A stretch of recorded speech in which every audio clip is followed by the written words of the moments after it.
Samedi 18 avril à 11h45, le vol JJ3169 de la compagnie brésilienne LATAM, après une escale à Sao Paulo, est en approche de l'aéroport d'Iguaçu.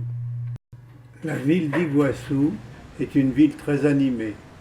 Ce qui a fait sa réputation, ce sont les chutes remarquables sur la rivière du même nom. Elles sont bordées par le Paraguay et le Brésil.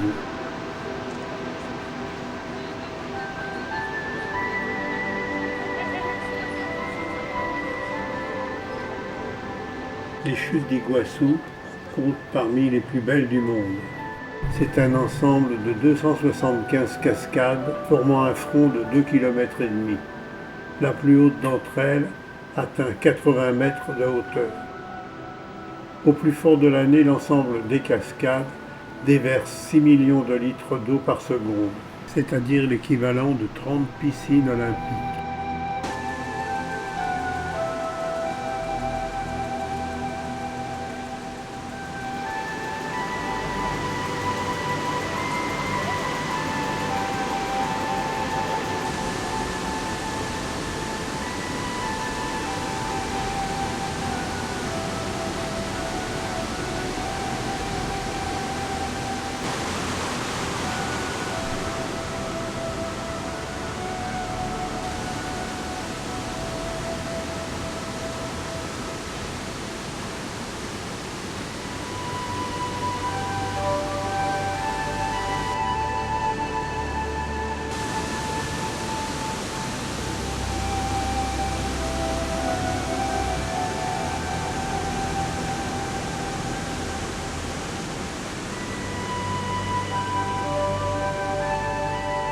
De nombreuses passerelles ont été aménagées sur les rives du fleuve afin de permettre aux visiteurs de profiter des meilleures vues.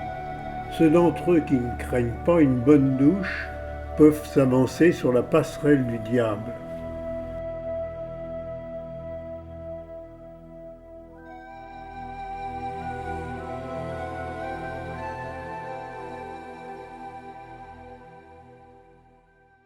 Après une nuit à l'hôtel Recanto Cataratas d'Iguaçu, la journée suivante sera consacrée aux côtés des chutes situées en territoire argentin.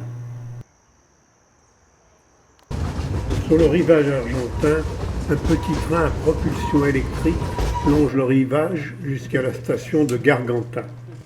Les plus courageux embarquent dans des Zodiacs pneumatiques pour l'excursion La Grande Aventure, qui les conduira aux abords immédiats des chutes.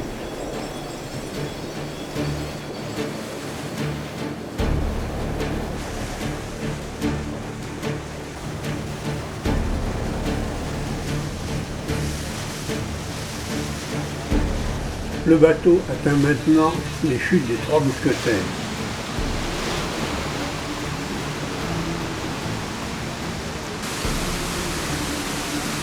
La séquence la plus spectaculaire de la grande aventure est celle où nous faisons face à la chute de Saint-Martin, qui est la plus grosse qu'un bateau puisse approcher.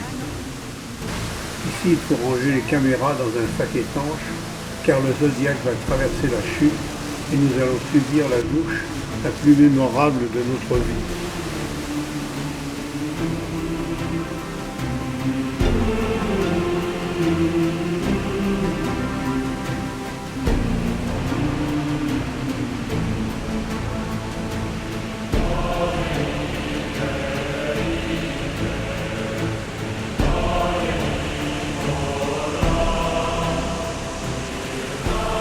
La chute la plus impressionnante et la plus haute est le Garganta del Diablo, gorge du diable. Elle est située sur la rivière Iguaçu, affluent du Paraná, entre l'état brésilien du Paraná et la province argentine de Misiones.